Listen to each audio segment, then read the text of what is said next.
Hola, ¿cómo estás? Vamos a continuar con el desarrollo de nuestra área de teoría de la educación 2 y en la presente semana tenemos un tema muy interesante, de palpitante actualidad y que en esta etapa que nos ha tocado vivir es de mucho mayor importancia.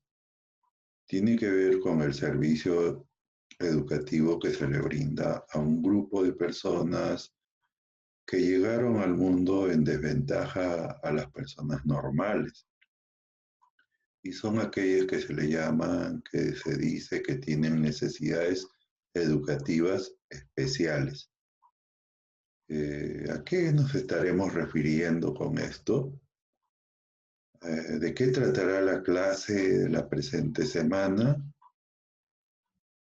¿Tendrá que ver con exclusión, inclusión?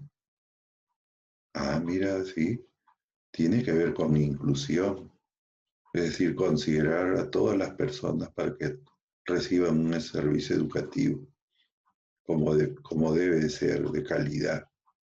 Entonces, lo que vamos a trabajar en la presente semana, estimados estudiantes, tiene que ver con lo que se conoce como el nombre de la educación inclusiva. Por lo que el logro de aprendizaje en la presente semana es que ustedes puedan conocer aspectos diferentes sobre lo que es la educación inclusiva, cuál es su base legal, a qué tratados está suscrito en nuestro país de carácter internacional y alguna miscelánea sobre aspectos relevantes que más adelante ustedes les puedan servir al momento de desarrollarse profesionalmente. Tal como las semanas anteriores, tenemos un material que vamos a tratar de trabajar como corresponde. Bien, entonces vayamos a lo que nos reúne el día de hoy.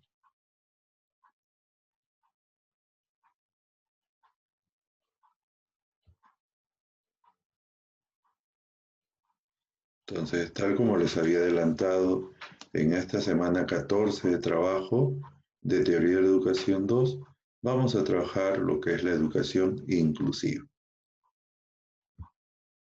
Bien, permítame entonces compartir lo que con mucho aprecio se les prepara. En primer lugar, vamos a empezar haciendo un estudio bastante sucinto de lo que es la discapacidad en América Latina y el Caribe. Según datos del Banco Mundial que he encontrado por ahí en algunos otros materiales, ellos hacen referencia a que existen al menos 50 millones de personas con discapacidad en América Latina y el Caribe. Esto representa aproximadamente el 10% de la población de la región. La discapacidad es una causa importante y además una consecuencia de la pobreza. Es decir, el tema de la discapacidad está ligado, muy ligado a lo que es el tema de la pobreza. Esto tampoco significa que dentro de las personas de clase media o clase alta no se presente, pero es más dentro de aquellas personas que están en este aspecto. Luego, ¿qué otros datos más tenemos del Banco Mundial? Que más del 82% de las personas con discapacidad en América Latina viven en la pobreza, que en la mayoría de los casos afecta a los miembros familiares, algunos miembros de la familia. Luego tenemos también que las personas con discapacidad experimentan mucha exclusión de la vida social, económica y política de las diferentes realidades, lugares, comunidades que existen en América Latina y el Caribe. Y otro detalle que he rescatado es que la discapacidad es especialmente alta en países que han tenido o continúan teniendo conflicto armado y en áreas de desastres naturales, sobre todo en los países de Centroamérica, América del Sur. ¿Qué otro detalle tenemos interesante desde este estudio del Banco Mundial? Tenemos lo siguiente, que solo entre el 20 o 30% de los niños con discapacidad asisten al colegio en la región, que la pobre asistencia por niños con discapacidad deriva de la falta de transporte adecuado, docentes capacitados equipo, mobiliario, materiales de enseñanza, accesibilidad a la infraestructura escolar y barreras desde las actitudes que a veces adoptan las mismas familias. En algunos países, como por ejemplo en Honduras, las personas con discapacidad están en proceso de alfabetización, es decir, de aprender a leer y escribir de acuerdo a su realidad, un 49%, en comparación con el 81% de la población general de América Latina, de este país también. En Brasil, por ejemplo, solo un 20% de los colegios son accesibles a niños con discapacidad. En México, menos del 10% de los colegios regulares son accesibles a niños con este tipo de dificultades. Y en otros países de América Latina, el 90% de los niños con discapacidad en la escuela asisten a colegios especiales o segregados. Luego de eso pasamos a ver qué respaldo legal recibe todo lo que es educación inclusiva. A nivel internacional tenemos la Declaración Universal de los Derechos Humanos de 1948, la Convención de las Naciones Unidas en cuanto a derechos de los niños de 1990, la Conferencia Mundial en Educación para Todos de John Tien en 1990. Otro referente es la Conferencia Mundial en Necesidades Educativas Especiales que se celebró en Salamanca en 1994. A nivel América tenemos la Convención Interamericana para la Eliminación de todas las formas de discriminación con base en la discapacidad de 1999, también las Metas del Desarrollo del Milenio 2000, la Reunión de las Américas de 2001 y las reuniones que llevan casi ciertos tiempos, el grupo de los 8 G8, en una ciudad, por ejemplo, como fue Canastis en el año 2002. ¿Qué otra cosa más tenemos? ¿Qué cosa es la educación inclusiva según el Organismo de las Naciones Unidas para la Educación, la Ciencia y la Cultura? Esa es la UNESCO. Se dice que educación inclusiva es aquella que pretende resolver las necesidades de aprendizaje de todos los niños, jóvenes y adultos, con particular énfasis en aquellos vulnerables a la marginación y a la exclusión. O sea, es aquella educación que está orientada a todos aquellos grupos etarios que tienen alguna situación vulnerable debido a su necesidad educativa especial. ¿Qué más tenemos? Acá algún compartir de algunos chiquitos que son o están siendo formados dentro de lo que es la educación inclusiva, ¿sí? Por unos casos, ¿eh? Acá tenemos lo que dice un alumno denominado llamado Aarón. Él hace mención a lo siguiente: inclusión significa poder estar con niños de mi edad y hacer las cosas que ellos hacen e ir a donde van. Inclusión es estar con ellos. La inclusión ayuda a los demás a ver que soy mucho más que un autista. Los ayuda a ver que soy solamente un adolescente normal. La inclusión es importante porque me permite ser quien soy y estar con mis amigos y hacer lo que ellos hacen. A su vez, Brandy dice lo siguiente: Aarón es un verdadero amigo, el mejor amigo que uno pueda desear. No le importa qué notas tienes, si juegas bien al básquetbol, si llevas zapatos Nike y pantalones Tommy, si tienes los dientes torcidos o granos en la cara. Él es el mejor tipo de amigo porque te da su amistad sin condiciones, sin compromiso alguno. Por otro lado, Tamara hace mención también a lo siguiente: el autismo de Aarón no impidió ni nuestra amistad ni mis estudios. De hecho, su presencia hizo que nuestras clases sean más divertidas e interesantes. Él es uno de los mejores amigos que jamás he tenido, y esto precisamente debido a su autismo. Escucha mis problemas y nunca habla de ellos a nadie. Es muy divertido estar con él, y es una persona muy inteligente.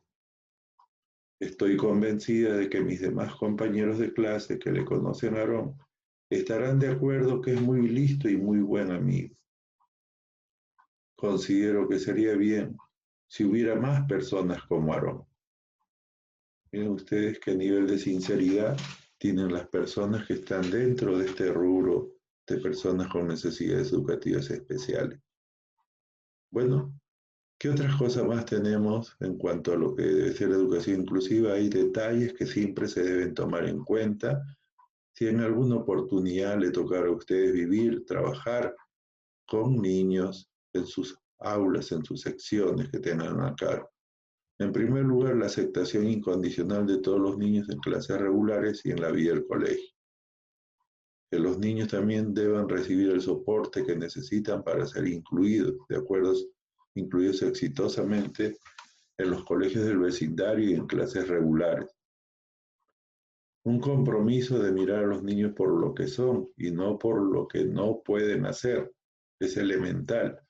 También es importante aceptar y entender que los niños no tienen que tener las mismas metas educativas para ser capaces de aprender juntos en una clase.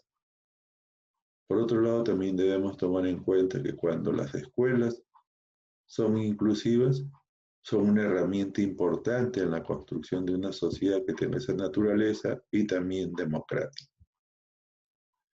También otro detalle es que hay que tomar en cuenta que es sumamente fundamental el fuerte liderazgo de los directivos y los que conducen las instituciones, si es que hubiera personal jerárquico. Luego de eso, que los colegios se reestructuran de manera enfocada en resultados individuales y el aprendizaje de los estudiantes, ya que cada niño es un caso diferente. Los maestros y los educadores ven su rol de manera diferente. Por otro lado, en el material que se les ha alcanzado, ustedes también tienen información sobre lo que es la educación inclusiva o educación básica especial con enfoque inclusivo. Entonces ustedes se pueden dar cuenta que hay programas de intervención temprana que se denominan PRITES, que son para niños y niñas con discapacidad en riesgo de adquirirla de 0 a 3 años. ¿Qué detalles también nos alcanza este material del Ministerio de Educación? Que hay 93 programas de intervención temprana con niños, con una cantidad de niños y niñas que bordean los 3.371 y hay docentes y no docentes en un número de 307. Estos datos son del censo escolar del año 2017. ¿Qué problemática tienen los PRITES a la actualidad? Que es insuficiente los servicios de este tipo de programas para la atención de niños y niñas con discapacidad o en riesgo de adquirirla. Por otro lado, otro detalle también, ya yendo a lo que es Centro de Educación Básica Especial, tenemos lo siguiente. Están los centros de educación básica especial. Aquí se atienden a estudiantes con discapacidad severa o multidiscapacidad desde los 3 hasta los 20 años. ¿Cuántos CEBES públicos hay a nivel nacional? Hay 372 centros de educación básica especial, con un número de estudiantes al año que estamos haciendo mención de 14.447 estudiantes, docentes de aula 3.792 y a nivel de SEBE hay 2.654 y dentro de lo que es servicios a estudiantes, alumnos con necesidades educativas especiales hay 1.138. Luego de eso también hay SEBES privados. ¿Cuál es la problemática de los SEBES, los Centros de Educación Básica Especial? Que hay insuficientes de estos centros para la atención de estudiantes con discapacidad severa y multidiscapacidad. Después están los SANAE, y dentro de esto están los estudiantes que están siendo incluidos. ¿Qué cosa tenemos que rescatar acá? Que hay 15.488 estudiantes incluidos, atendidos por los equipos correspondientes. Hay profesionales para lo que es atención, este tipo de atención a necesidades educativas especiales, en un número de 1.138. Y también hay 61.300 estudiantes incluidos que no son atendidos por estos servicios.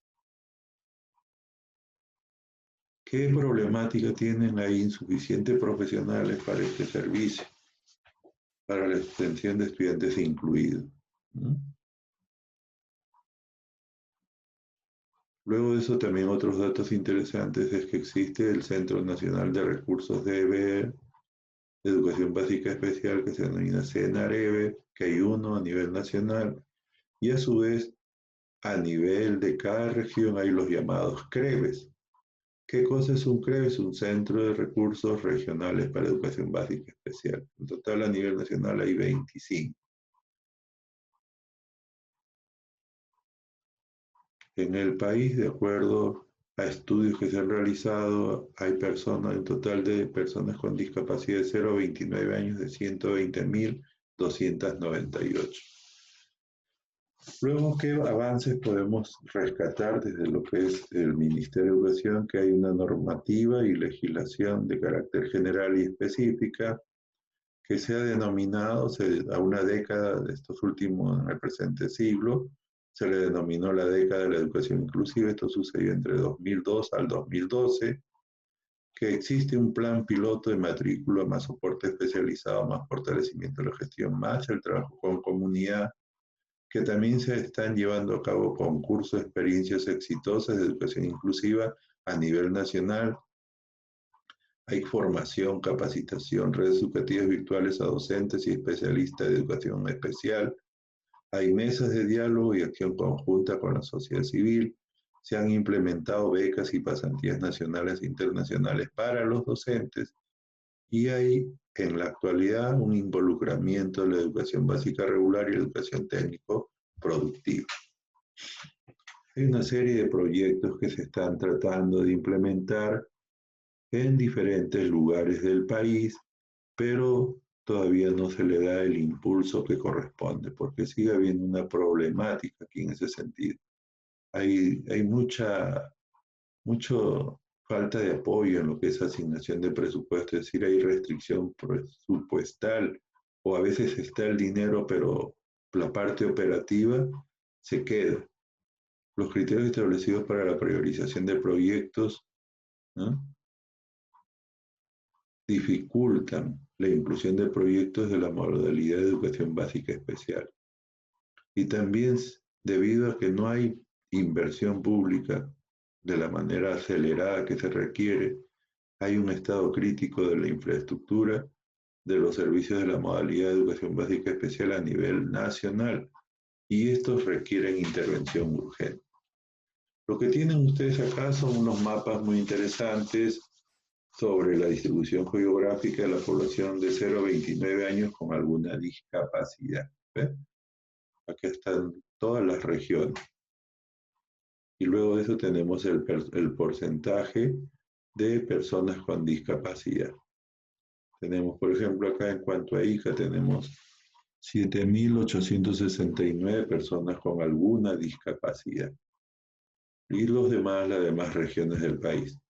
También tienen ustedes este mapa donde están los estudiantes que vienen siendo atendidos dentro de la educación básica regular y técnico productivo, en lo que es la gestión de colegios del Estado. Y ahí ustedes ven que hay 77.203 personas. Y dentro de esto, por ejemplo, en la educación básica regular hay 50.905. Dentro de esto, y cada uno de los niveles tiene un número de personas que están siendo atendidas. Luego de eso, en educación técnico-productiva también, en educación básica alternativa y por ende en la educación básica especial. Y luego de eso, a nivel del país, de cada región, hay datos muy interesantes que les pueden servir a ustedes para la tarea que se les va a encomendar. Ojo, el detalle de todo esto es que esto corresponde a los censos del año 2017 en cuanto a censo escolar se refiere. ¿Qué otra cosa más tenemos en este material que hoy día comparto con ustedes? A la atención que se viene dando en la educación básica y técnico-productiva, pero esto en los colegios privados, en las instituciones privadas. ¿Qué cantidad de personas están siendo atendidas? 16.769. Y dentro de esto igual en educación básica regular hay 10.800, en educación técnico-productiva hay 2.735, en educación básica especial hay 2.048 y en educación básica alternativa hay 1.186. Como ustedes pueden apreciar, en los últimos años se ha avanzado bastante en este sentido. Acá en ICA, a nivel de lo que es gestión privada, se viene atendiendo a 458 personas con alguna discapacidad. Luego de eso tenemos otros detalles adicionales sobre la atención de acuerdo a lo que es nivel, dentro de lo que es de la educación, gestión pública y privada, a nivel de lo que es inicial, primaria, secundaria, SECPRO, SEBE, y los programas de atención primaria para los que tienen necesidad de educación especial, ¿sí? Tanto en la gestión pública como en la gestión privada.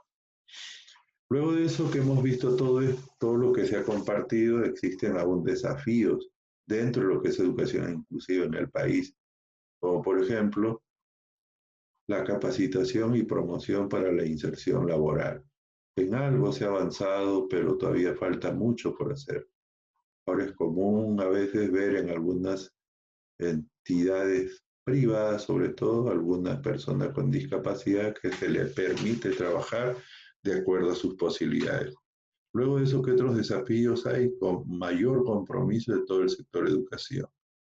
Metas progresivas de inclusión de acuerdo a la dimensión de la demanda. Hay motivación para los docentes regulares, falta motivación para los docentes regulares inclusivos, es decir, aquellos docentes que no siendo de la modalidad, vienen colaborando, pero a ellos se les tiene que preparar, darle mayor capacitación. También falta que se comprometan el Estado a través del Ministerio de Educación a seguir brindando soporte especializado para lo que es inclusión. También faltan políticas descentralizadas e intersectoriales para educación inclusiva. Impulsar la participación de la familia en el proceso educativo. Esos son los desafíos que se tienen que tomar en cuenta. Además, los de accesibilidad, de transformación, atención y soporte especializado, docentes inclusivos y motivados, responsabilidades claras y progresivas de parte del órgano de la instancia central, alianzas y compromisos de la comunidad que coincide con lo anteriormente compartido. Ahora, en el presente año estamos viviendo una situación muy especial y para eso se ha generado toda una propuesta dentro de lo que es Aprende en Casa. Desde lo que es Aprende en Casa, les alcanzo estas orientaciones para las familias de niños y niñas con necesidades educativas especiales. Ojo que esta es una contribución de los especialistas seguramente de educación básica especial y que ustedes deben de tomar en cuenta también. En primer lugar, ¿qué cosa dicen las personas que han elaborado este material? Que nuestras hijas e hijos aprenden de forma diferente. Algunos necesitan más tiempo y otros más o menos apoyo. Algunos son más independientes en su organización y otros requieren mayor guía y atención. Pero todos requieren ser reconocidos, sentirse motivados y bien consigo mismo y con los demás para poder aprender. Todas las actitudes de reacciones negativas, de gritos, de agresiones, castigo físico, eso repercute negativamente para que puedan aprender, ¿eh? Las personas que no tienen discapacidad y con mucho mayor razón aquellas que están dentro de lo que es la educación inclusiva. ¿Qué otra cosa más tenemos de este material? Que hay que usar un lenguaje positivo. Y dentro de ellos, por ejemplo, acá tienen algunas llamadas muy interesantes, pero primero lo que tenemos acá, cree en lo que tu hija puede lograr y aprender y transmítelo con un lenguaje positivo.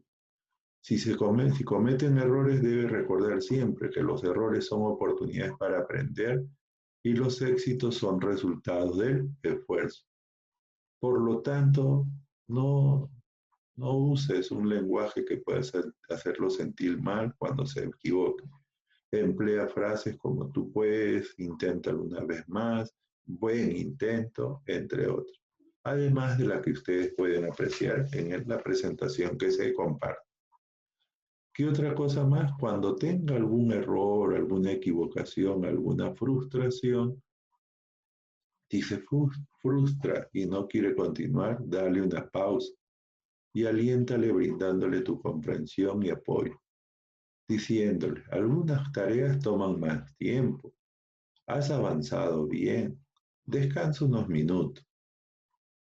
Pueden realizar una actividad corta que le guste para ayudarlo a pasar de una emoción a otra, de enojo a alegría, de tristeza a ternura, poco a poco. Se frustrará, caerá en situaciones de frustración cada vez menores. Así que a perseverar. Luego también hay que hacer uso de un lenguaje simple y preciso. Se hace mención desde Aprendo en Casa. Hay que utilizar un lenguaje simple, usa oraciones cortas y precisas, apóyate si fuera el caso con imágenes y dibujos al brindar instrucción. Como por ejemplo, siéntate bien, lávate las manos, entre otros. ¿Sí? Ahora acá hay algunas recomendaciones para determinadas necesidades educativas especiales. Por ejemplo, para cuestiones de discapacidad intelectual, se recomienda iniciar actividades con pasos sencillos y poco a poco se incrementa la complejidad, la dificultad. Dar oportunidad de actuar por sí solos, solo, y que tomen decisiones según sus habilidades. Ejemplo, a la hora de comer, la hora de dormir, entre otros.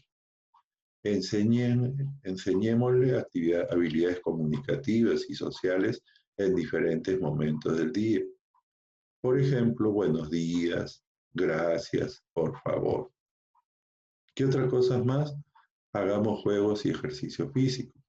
Juegos que fomenten el seguimiento de instrucciones, como por ejemplo caminar de puntillas, al sonido de la pandereta, saltar en un pie cuando suenen las palmadas. También juegos para desarrollar la actividad simbólica, imagen mental, juego, dibujo y lenguaje y habilidades del pensamiento, para desarrollar la memoria sensorial, visual, auditiva, táctil, gustativa. Actividades también que favorezcan su coordinación motriz fina, con el objetivo de incrementar su fuerza muscular. También hay que estimular el equilibrio estático y dinámico a través de la caminata sobre líneas, caminando con un libro en la cabeza, entre otros.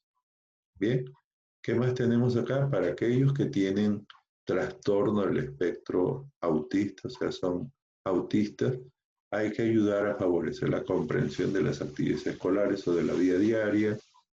Hay que realizar actividades que propicien la relajación ante cualquier temor a una situación que se presente.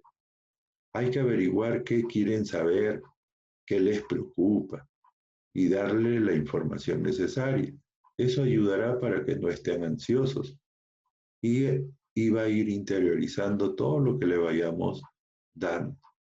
Hay que presentarle actividades de su interés como crear un muñeco, armar un rompecabezas, actividades físicas. Y también hay que establecer bien en qué momento y cuánto tiempo pueden acceder al uso de aparatos tecnológicos para irlos educando en ese sentido.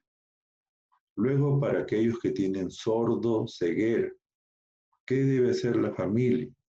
Evitar el aislamiento, informar a su hijo o hija cada actividad que se realice, establecer horarios compartidos para que interactúen, asegurar de que no pierda contacto con las personas, con los demás miembros de la familia. Y por otro lado, comunicar e interactuar en las actividades que se realizan a nivel de la casa.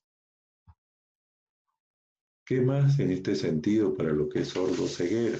Debe establecerse un sistema de comunicación que tenga como base el contacto, ¿no? Y mantenga el contacto sentándose donde usted pueda ver la respuesta de su hijo o hija para transmitirle confianza. Salude al niño tocando el dorso de la mano o el hombro.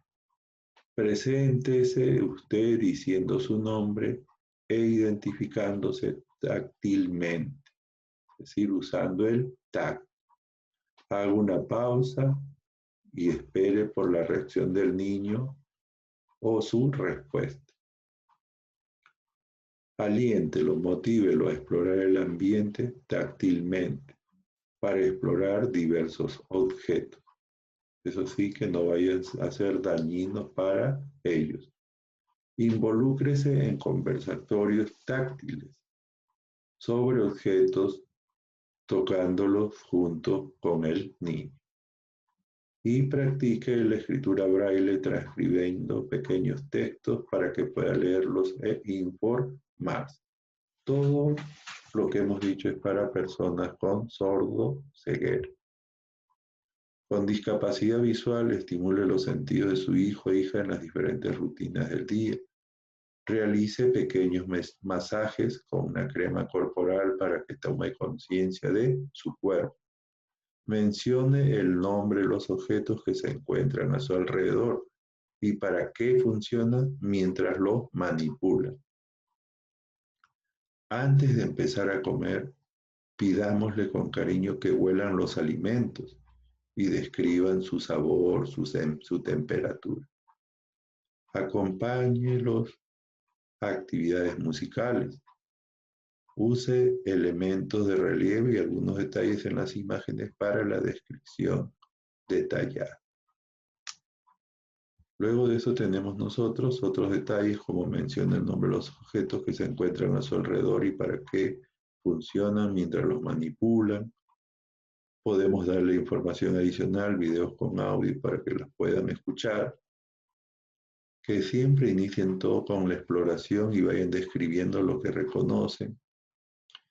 Hay que describir objetos, láminas, dibujos o personajes de las distintas actividades que realizan, sobre todo aquellas que tienen que ver con lo escolar. Y hay que realizar adaptaciones para beneficiar sus desplazamientos con mayor independencia.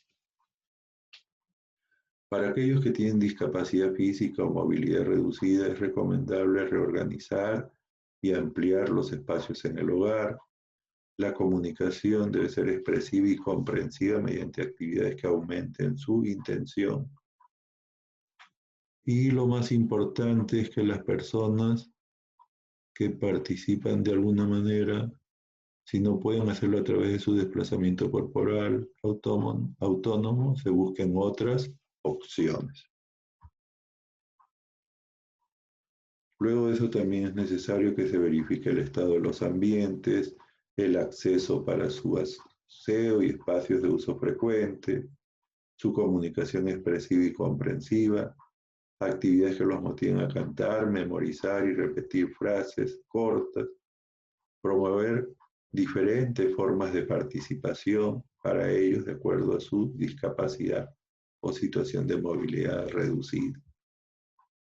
Muy bien, entonces esos son algunos de los detalles de lo que es educación inclusiva y para poder complementar lo compartido, la tarea para la presente semana estará en que averigües las diferentes corrientes o formas de atención que existen en la actualidad a nivel internacional y nacional de lo que es atención de necesidades educativas especiales y a partir de eso elabores un cuadro comparativo de lo que se da a nivel internacional y lo que se da a nivel nacional en las diferentes modalidades o situaciones de atención de necesidades educativas especiales. La fecha de entrega de este trabajo es el 6 de diciembre y la hora será hasta las 23:50.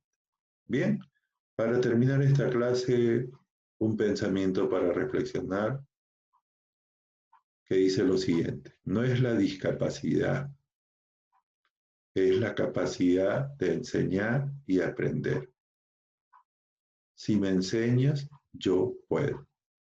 Esto que resalta el papel, el rol que juegan las educadoras, los educadores en cualquier de los grupos con los que se trabaja dentro de necesidades educativas especiales, sean infantes, niños, adolescentes, jóvenes, para poder integrarlos a la vida con normalidad. Muy bien, muchas gracias por tu atención. Será hasta la próxima semana.